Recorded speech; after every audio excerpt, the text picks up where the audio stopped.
DD Tamil நேயர்களுக்கு அன்பு வணக்கம். நாம் இன்றைக்கு குழந்தைகளுக்கு ஏற்படும் ஆட்டிசம் என்கின்ற மன இறுக்க பாதிப்பு பற்றி தெரிந்து கொள்ளலாம்.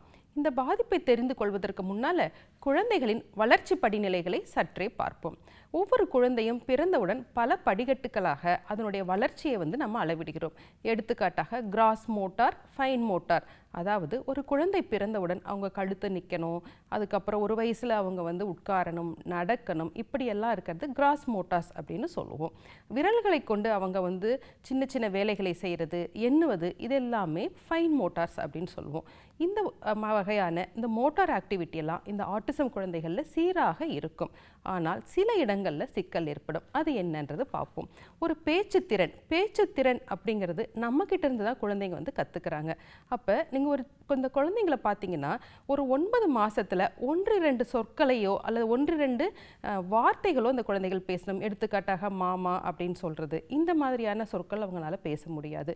1 வயசு ஆகும்பொழுது அவர்களுக்கு பெயரை சொல்ல தெரியணும். 2 வயசு ஆகும்பொழுது 2-3 சொற்களை எடுத்துக்கொண்டு ஒரு சின்ன சென்டென்ஸாக பேசணும். 3 வயசில் நல்லாவே பேச ஆரம்பிப்பாங்க. இதுதான் பேச்சுக்கான நம்மளுடைய மைல்ஸ்டோன்ஸ். இந்த மைல்ஸ்டோன்ஸ் எல்லாமே இந்த ஆட்டிசம் குழந்தைகளுக்கு மிகவும் குறைவாகவோ அல்லது இல்லாமலோ இருக்கும். இந்த பேச்சு எப்படிங்கிறது நம்ம எப்படி கற்றுக்கணும் அப்படின்னா, ஒரு குழந்தைக்கு நல்லா பேசணும்னா அதற்கு முதல்ல காது நன்றாக கேட்க வேண்டும். நம்ம கேட்பதோ சொல்லுவதோ அந்த காது வழியாக மூளைக்கு சென்று புரிந்து அந்த புரிந்த கேள்விக்கு பதில் சொல்வதன் மூலமாக தான் பேச்சு நமக்கு ஆரம்பிக்குது.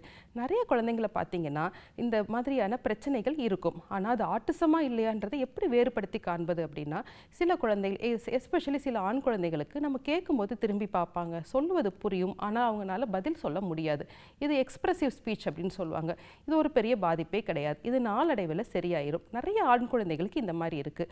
ஆனால் இந்த ஆட்டிசம் குழந்தைகள் நம்ம கூப்பிடும் பொழுது நம்மை நோக்கி திரும்ப மாட்டார்கள்.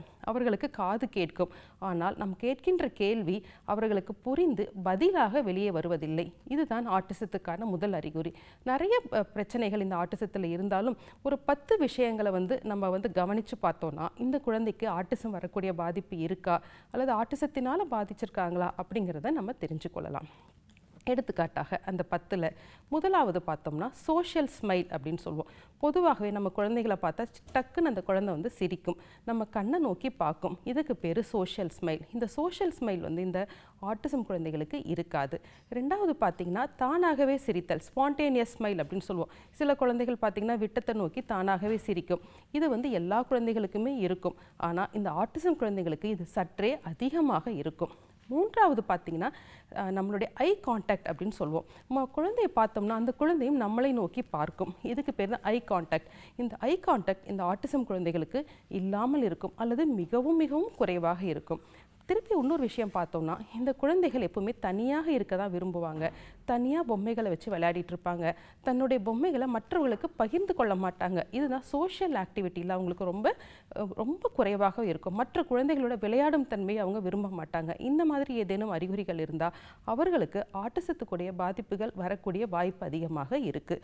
அதுக்கப்புறம் பார்த்தீங்கன்னா அவங்களுடைய ஸ்பீச் ரொம்ப டிலேவாக இருக்கும். ரிப்பீட்டேட்டிவ் பிஹேவியர் அப்படின்னு சொல்லுவோம். சில விஷயங்களை திருப்பி திருப்பி செய்வாங்க. எடுத்துக்காட்டாக பார்த்தீங்கன்னா தனக்கு தானாகவே கை அதிகமாக தட்டி விளையாடுதல் அல்லது காதை தட்டுறது, அந்த மாதிரி சில விஷயங்களை திருப்பி திருப்பி பண்ணுவாங்க. அதுக்கப்புறம் பார்த்தீங்கன்னா இந்த பேச்சில் பார்த்தோம்னா நம்ம ரிப்பீட்டட்னஸ் இருக்கும். அதாவது எடுத்துக்காட்டாக உன் பெயர் என்ன அப்படின்னு கேட்டால் தன்னுடைய பெயரை சொல்ல தெரியாது. உன் பெயர் என்ன அப்படின்னு நம்ம சொல்கிறதையே திருப்பி நம்ம சொல்லுவாங்க.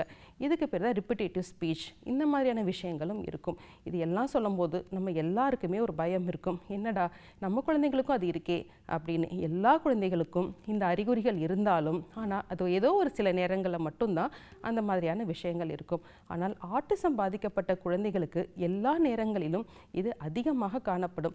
எந்த ஒரு குழந்தையாவது தொடர்ந்து நாம் கூப்பிடும் பொழுது நம்மை நோக்கி பார்க்கவில்லை அல்லது நாம் கேட்கும் கேள்விகளுக்கு பதில் சொல்லவில்லை, கேட்கும் கேள்வியே திருப்பி திருப்பி சொல்கிறாங்க அப்படின்னா கண்டிப்பாக நம்ம சைக்காலஜிஸ்ட்டு, அதாவது சைல்ட் சைக்காலஜிஸ்ட்னு இருப்பாங்க, அவங்கக்கிட்ட காமிச்சு இதை நம்ம டெஸ்ட் பண்ணிக்கணும்.